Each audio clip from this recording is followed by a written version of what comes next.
I'm sorry to tell you, Major Moorhouse has been killed and died in my arms.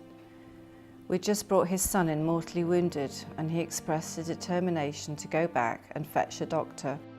So we set out, and about halfway I heard a groan and turned to see the Major stumble forward and collapse. He died in my arms almost immediately. I eventually got onto the aid post, and the doctor went out to his son, and on his return reported him dead also. Poor Mrs. Moorhouse, I'm so sorry for her.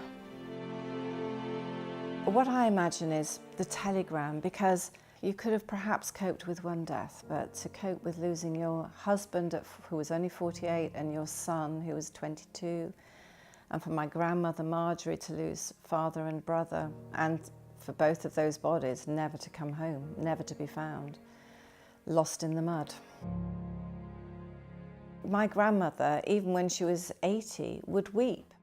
Harry was a major, and Ronald, who was then a captain, had been moved into the 2nd 4th Battalion of the King's Own Yorkshire Light Infantry.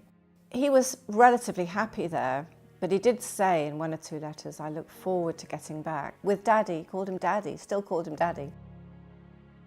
Harry managed to get Ronald back into the 1st 4th Battalion.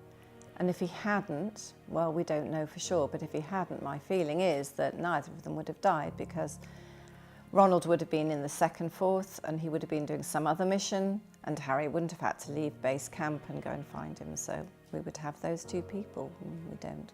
They were too brave. They were too gallant. When you look at photographs of Susanna afterwards, she just looks miserable and sad. When my mother said, well, what was Harry like? And she sort of just smiled and said, well, you know, he had the bluest of eyes and the most kissable lips, which I think is a great epitaph to have, isn't it, really? Tyne Cot, it's so wonderful because there's no grave for Harry and Ronald, and to have their names engraved there on the wall must have been a marvellous thing to see, because it does mean they're not forgotten. It really does mean that they'll always be there.